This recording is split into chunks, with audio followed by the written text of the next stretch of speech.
And I'm very pleased to say that with me today is Dr. Elisabetta Groppelli. She's a lecturer in global health at St George's University of London. She's an expert on the spread of viruses and social distancing measures. And I'm also joined from the University of Cambridge by the virologist and presenter of the Naked Scientist podcast, Dr. Chris Smith. Welcome to you both. Maybe I could start with you, Dr. Chris Smith, on masks, because there's a lot of talk at the moment about masks. And here is one from Terence in Newport in Wales. Can I make a mask at home? And what would be the best material? And once used, would the virus be destroyed by cleaning or heating it? Hello, Terence. To be honest with you, the current evidence we have and the guidance that Public Health England are sticking to is that these masks are not going to be helpful. In the hospital setting, used appropriately, the right sort of mask in the right sort of setting with the right sorts of additional protection, including protection for your eyes, they can save lives. They can be very helpful. But for general public, walking around in the supermarket, for example, getting your shopping, they're probably not going to do you any good. The only possible exception to this is if you wear a mask and you're highly symptomatic and you're coughing and spluttering, they might cut down the creation of what we call an aerosol, the release of virus particles into the air around you that might then go on to infect other people. They might reduce that a bit, but the kinds of masks available to the general public and the materials they're made of don't actually cut down, as far as we can tell, the transmission any better than just adopting the other social distancing and hygiene measures that the government are urging you to use. Because there's a debate now, isn't there, in the United States? The mayors in Los Angeles and in New York are saying wear anything to cut down, as you say, the aerosol effect. Yeah, there's not really any compelling evidence behind this. What we do know about these masks is that usually people don't fit them properly and they don't form an airtight seal around your mouth. And in fact, I was watching a television program the other night, some people in Italy, and from the camera angle, I could see the individual's mouth round the side of the mask. Now, if I could see it from a television camera, that means the virus, which is 1/10,000th of a millimetre across, that's a gaping great hole for the virus to sneak in through. No problem there. So people end up with air leaking all around them. Also, if you've got something on your face, it tends to encourage you to touch your face more often, not less often. And that means if you've touched a surface that has the virus on it, there's a chance that you could then transfer the virus to the mask. And with prolonged wearing, they tend to get damp. And that dampness actually encourages virus particles to go through the mask. So you could actually increase the chances of picking up the virus. So it's better to just follow the guidance we think at the moment that the government are giving out, which is stay away from people because people are the only source. You've got to catch this virus from an infected person. That's the only source. Wash your hands in case you've touched a surface that might have viruses on it, and stay at home. Good advice. Sadly, the death rate is rising, Elisabetta. Here's a question some have asked from Eileen O'Toole. When a person dies of the virus, does the virus die too? So the short answer is that yes, it will, but unfortunately not exactly at the same time as the person. So the virus we know can survive on surfaces, and so it will be able to survive as in the time, in the hours after a person has unfortunately died. And so it's crucial that appropriate PPE is actually used to prepare the body for funeral and for burials. And also is absolutely crucial, and there are recommendations obviously about maintaining social distancing during the funeral itself. And is this why we're having such tight regulations around funerals? Absolutely, and I am from Italy, where funerals are a big event where lots of people, and those have been particularly spelled out in the legislations about it. Only 2 or 3 close family members could be allowed to participate at a funeral. OK, here's one, Chris, from John Killen in Bedfordshire. Who is being tested? Everyone with symptoms, or are they testing to see who has it? OK, the government have drawn up a specific case definition. If you've got the symptoms, and those include a fever, which is more than 37 and about half 37.7 degrees, and you have a new cough, that's how we're defining someone who's potentially infected at the moment. If you have those symptoms and you've come into hospital and we need to bring you into hospital for treatment, then we would do a test on you at that stage, because we need to know what you've got wrong with you And what you've got wrong with you determines how you get treated and where in the hospital you're put, because one of the most important priorities is to do infection control. And we cohort patients. What that means is we put people together who've either not got the virus or have got the virus, because in that way we're not spreading the infection to uninfected at-risk people. So that's one group. The other group that can get tested under Matt Hancock's number one pillar, these are healthcare workers, because we know that a significant number of people are currently at home who could be at the front line. And this is because a member of their family or they themselves have some of these symptoms. But because these symptoms are so common and they're shared with many other respiratory infections, it could well be that they don't have coronavirus, they have something else much more trivial, and they don't need to worry. So testing them will enable us to return more members of staff to the front line. As the number of tests increases towards the goal of Public Health England think we need about 25,000 tests to be done per day in order to meet the needs of doing our healthcare, how we're going to move patients around, test our healthcare workers.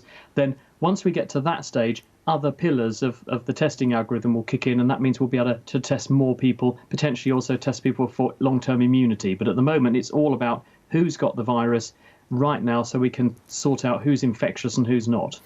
Elisabetta, the Health Secretary said yesterday they'd supplied 45 million pieces of PPE, masks, gloves, gowns to the NHS in one day. So Sandy Goldsmith from Minster in Kent asked, what happens to all that used PPE? Is it being recycled? Is it burned? Is it laundered? What happens to it? So, unfortunately, if the PPE has been used in a healthcare environment, especially in the context of infectious diseases, that large amount of PPE is going to have to be disposed safely and appropriately. And the usual channels to dispose of this waste is absolutely not recycling, but it's actually incineration. I know it's a large amount, but it's the only way that actually make sure that we are safe, because reusing increases the chances of transmitting infection. Chris, I don't know if you go for a Boris run every day. I know I do. It's the only way I can get by. But Fiona Marlowe asks from Weymouth in Dorset, when I walk for my daily exercise, there are lots of runners, like Christian, and cyclists who pass me breathing heavily. Am I at risk of contracting the virus? Well, if you get close to another person and you share air with that person for an appreciable length of time and they've got something that they could infect you with, yes, there's a slim chance you could catch something.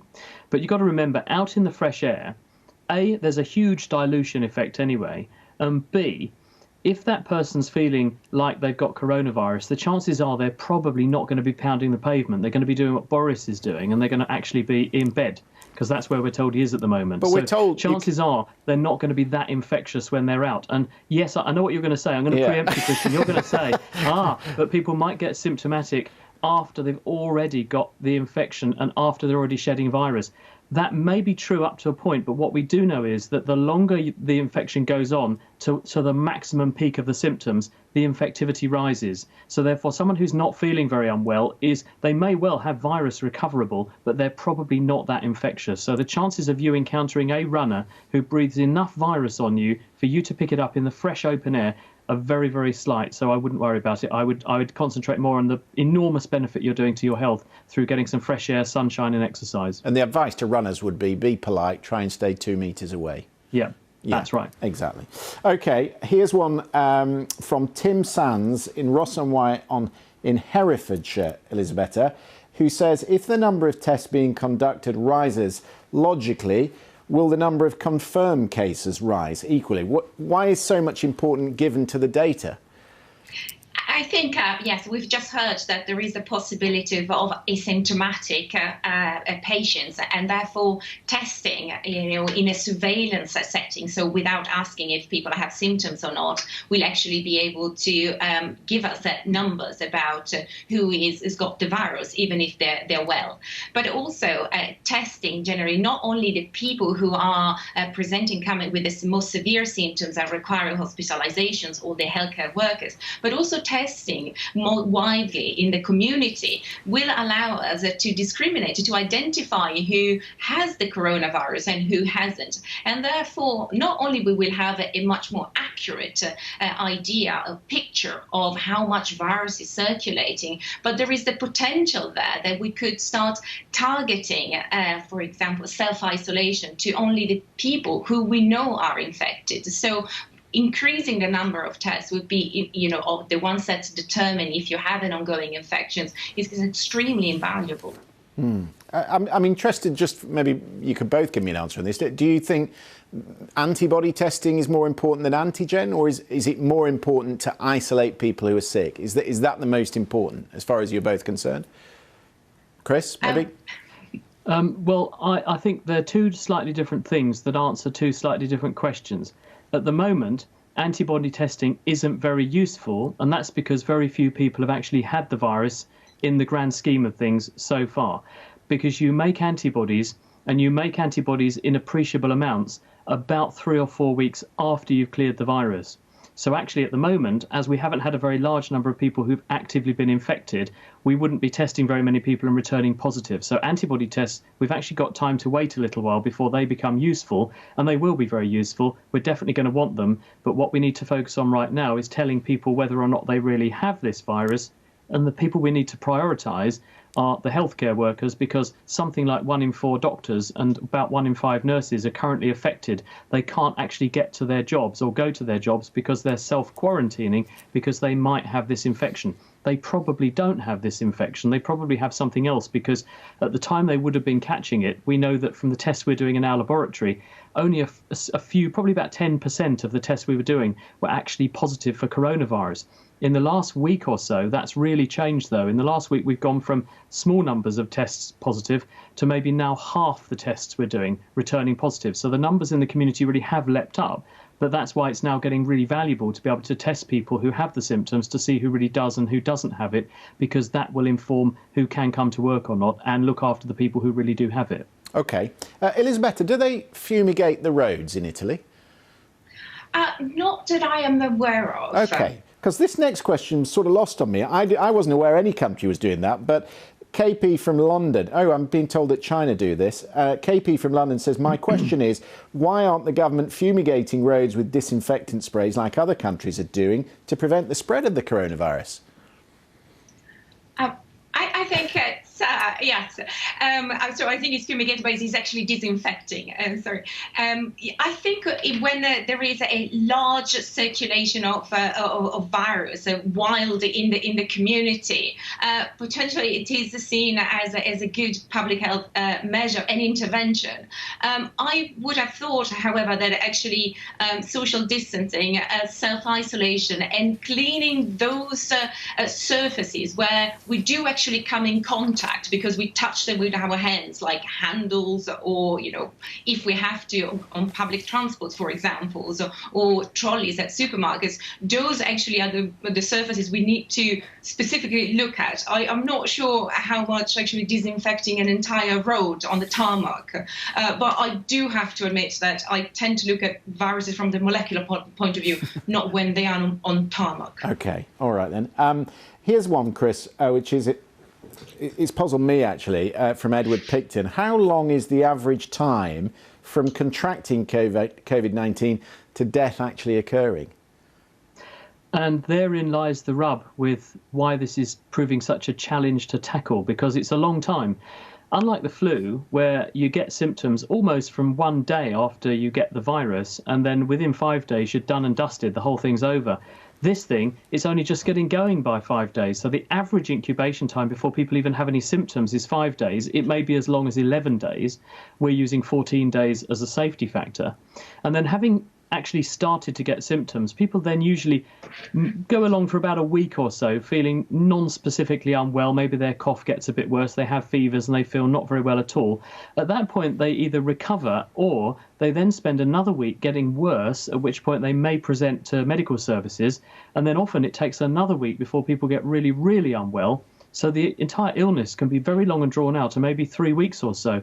And we think there are 2 phases to this. We think that the initial phase, that first week or so is the virus attacking your tissues and teaching your immune system what it looks like.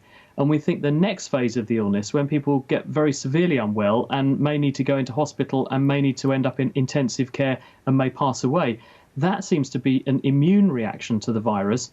And that is your own body damaging your own tissues. And this is why we need to learn a lot more about how this virus makes us unwell, because we need to know how to intervene meaningfully and with what sorts of drugs or what sorts of treatments at what points in that illness. So to put this very crudely, there are some bodies that overreact to it, a small percentage, because the vast majority of us recover, but some people just overproduce a response within the lungs and within the throat. That's the theory. We don't know at the moment, but there are some tantalizing theories as to why this might be happening. One suggestion is that because the coronavirus that we're seeing now is a member of a big family of coronaviruses, it could be that other members of the coronavirus, which circulate and have done for many years in humans and cause common cold type symptoms, if you've caught one or more of those in the past, you may have educated your immune system to make certain classes of antibodies, which when you encounter this new coronavirus, they stick to it. They don't destroy it or deactivate it. They just make it stickier.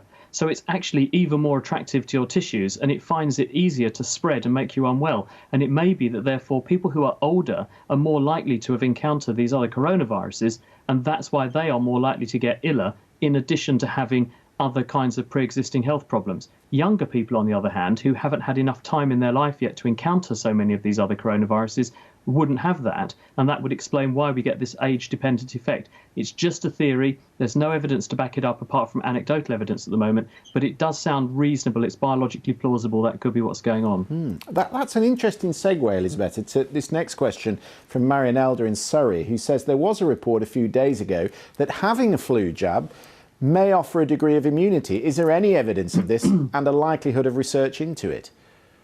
The flu virus and the coronaviruses are completely different viruses, and there is no cross protection that the flu jab can give against the coronavirus. This doesn't mean, however, absolutely do keep getting the flu jab, especially in the current climate, because we can at least prevent ourselves become infected with the flu, and then we can concentrate our resources on actually tackling the coronavirus. I'm not familiar with the report itself, but there is no cross protection there. Which probably answers this next question from Les Finnan in Colchester. Maybe you could pick this up as well, Elizabeth. I had the anti-pneumonia injection as soon as I turned 70, so I wondered if it will still protect me from the worst of the COVID-19 effects.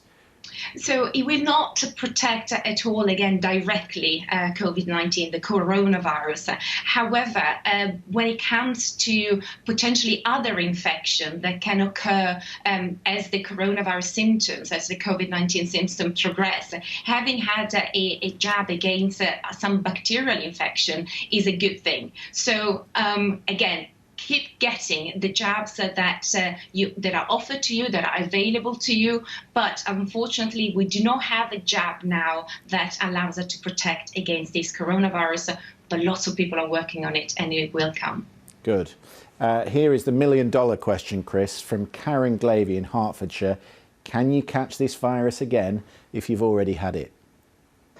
I'm doubtful. There have been some reports circulating of people testing positive and then testing negative and then testing positive again. I don't think that that's people reacquiring the virus. Some people have speculated that's the case. I think that's very unlikely. I think what's much more likely to be happening is that the test is just not very good. We know that the tests we're all using do miss cases, and that's because this virus is very good at growing in lung tissue. It's much less good at growing in nose and throat tissue. So when we take a swab from the back of the throat, we're often detecting just trace amounts of virus, very low levels. So it's possible to just swab the wrong bit of the nose or throat. You might not pick up a threshold amount of, a detectable amount, in other words, of virus there, which is why when a person's in the recovery phase and the amount of virus in their body is dropping, you might pick it up one day, test them again, oh, it's negative now, and then if you look again, you might find it again. It'll be very unlikely, having developed a strong immune response to clear it from your body, that you'd then catch it again so soon. So I think those are probably spurious reports. Probably the immunity you make is going to be, at least for the short term, robust and resilient, and you won't catch it again. Just on those tests that you say you've seen where people think they've had it again, I mean, what's the false negative statistic on that? How many people are we talking about? Well, I can actually speak from experience here, because we have had samples in our laboratory where we have tested people, we have tested them and said they were negative. We then got further samples about a week later from deep down in the lungs in these people, because by then they had regrettably ended up in intensive care, and at that point we were testing them as positive. We then went back and looked at using a different test at the samples in the nose and throat, and we got a weak positive, showing that actually they had the virus all along. It's just that the test we're using does miss results sometimes, and that's nothing to do with our test, nothing to do with the fact that we're not doing our job properly, nothing like that. It's purely because all tests have grey areas where they miss some cases, and in this case, if you're falling down the cracks between the flagstones, that can happen. And that's why it's so important that when we use a test, we use a very good test, which doesn't do that as often, or does that as least often as possible. Elisabetta, Michael Robbins in Richmond asks a fairly legitimate question. Why are we not testing or quarantining people arriving on flights from abroad? Oh, I think actually the recommendation from the UK government and the FCO is actually anybody who has to travel back, especially British citizens that need to be repatriated, do have to self-isolate for 7 days. And in terms of testing, again, it goes back to what Chris has explained. So at the moment, we are testing symptomatic patients who need admission at hospital, and also healthcare workers. Those have been given the priority. So if people have been allowed to travel, it's very likely, most likely, that they do not have any symptoms and they are well. And so just as precautions, they absolutely need to self-isolate. But the testing is probably not a priority right now. This next question interests me, Chris, because I think there'll be a lot of people who might have had an instance like this. It comes from Rosemary Wallace in Welwyn Garden City, I should say. After 7 days of quarantine with no testing, what happens if you get another period of raised temperature? My husband is worried about his job in a shop. So clearly someone there is self-isolated for 7 days and then wants to get back to work, but maybe still has a temperature. Hi, Rosemary. Right, the bottom line here is, and actually I can recommend the government's NHS webpage is very, very good on this and explains it very clearly, so thumbs up to them for that. What they say is, if you fit the case definition, so you have a new cough and you have a fever, 37.8 and above, etc., and this goes on for, it's not just a one-off thing, it's a new cough, it's a persistent cough, then you should self-isolate. Now, at the end of that period of isolation, if your cough is still there, it's not a problem. But because coughs often persist for a while afterwards. But if you're still having temperatures like Boris is at the moment, and I hope he's going to be okay, then actually you should, at that stage, not de-isolate yourself. You should regard yourself as potentially still symptomatic. Then the next question becomes, okay, I recover, now I feel better, what do I do if it happens again? Well, the thing is, we don't know at the moment whether that episode was coronavirus or just one of the other very common respiratory infections that are going around at the moment that cause a temperature and a cough. So you're back to square one and you need to re-isolate yourself for another period of 7 days or until your fever has gone away. I've learned so much. We're out of questions. We will have many more, I know, because there are hundreds of questions coming into us at the BBC. But Dr. Chris Smith and Dr. Elisabetta Groppelli, thank you so much indeed for your time and for your thoughts. Thank you both.